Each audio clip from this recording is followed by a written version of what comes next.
kumpronta ang mga letra ang nadalata na? N, A, G, Okay, tunog.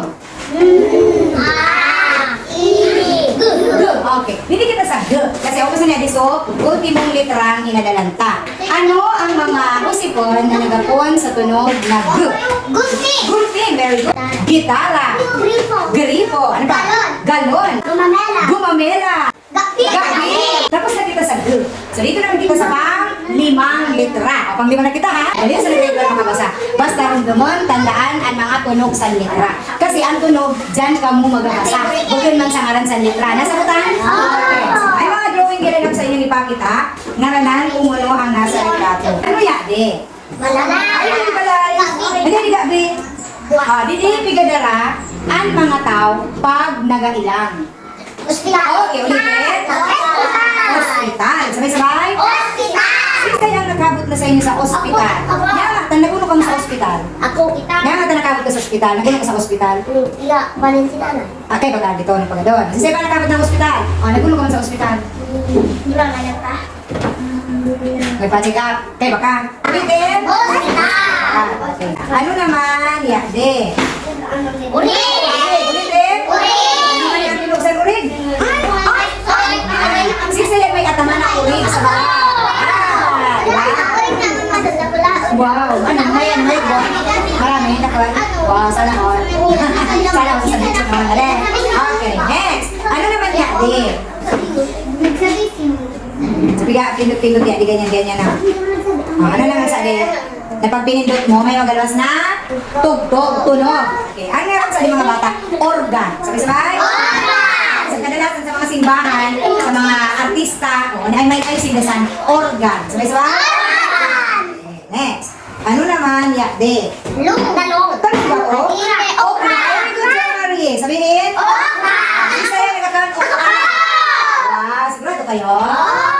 Very good, tututo ko na nagkakaroon ng okra. Correct, tama ka, Janila. So, ang okra, ibabaw mo sila sa silak ng luto, tapos butahan ng pauyo, may iswa, ulam na. Diba? Nagkakaroon talaga si Janila. Tarang nga ninyo, bigabaw na sa luto. Tama yun. Okay, next. Ulo yan, de. Gustot. Anong murus ko? Ready? Naalala niyo kung sino to? Okay, mga bata, yan yung mga bata sa simpan niya. Di.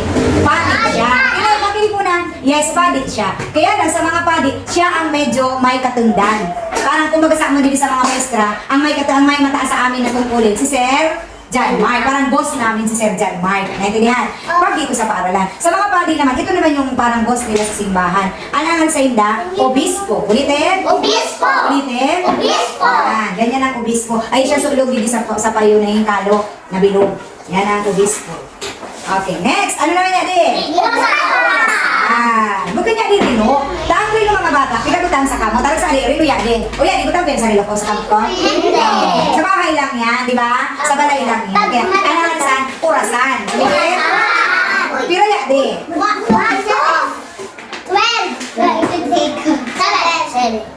Alam niyo kung anong numero yan din?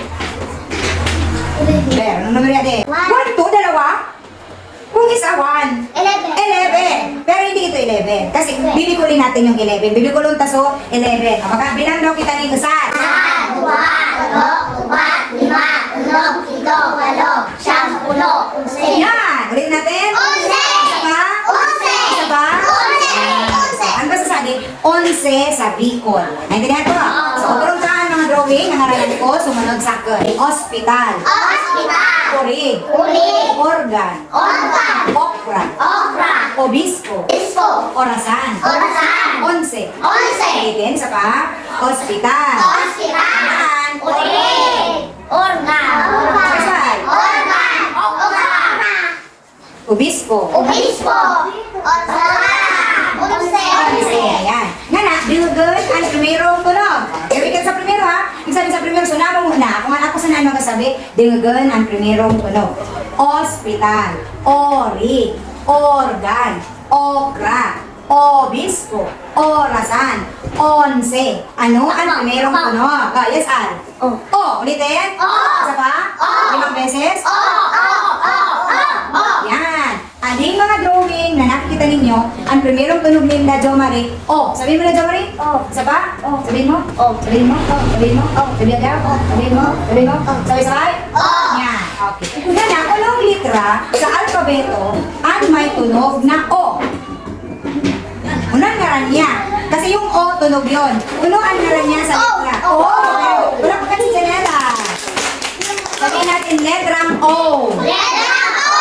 Kapag letra, mahaba. O. O. Ulitin. O. Letrang O. Letrang O. Pero kapag tunog, alikot, O. O. O. O. Pag letra, O. O.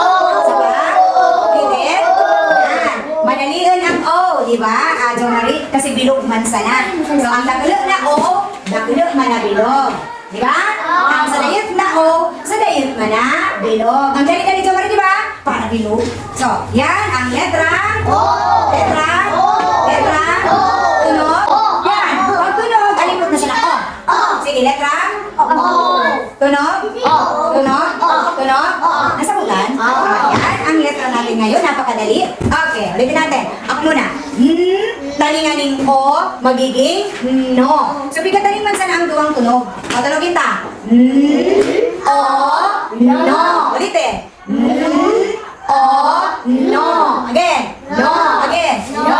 Again. No. Balik na rin natin yung No. Nauna naman, ang una naman ang O, isusunod ta ang Kaya ang O, dangan ang magiging On. Di ba? Yan, On. O, tulog ko tayo, Nay. O, isa pa. O, pag pinagsama, On. Again. On. True. On. Okay, next. Yan din naman yung tunog na G. Pag tinaninganing O, magiging G, O. G, O. Pag pinagtaning, magiging Go. Go. G, O. G, O. Go. Go. Go. Ito yan. Okay. Balik na rin naman natin. Yung O at saka yung G. So, O, G. O, G. Magiging Og. Og. Og. Og. Yan ang mga tigangal na pantig. O, saan tagilay na ang mga pantig? Uli, very good. Isa pa. O. No. Very good. O.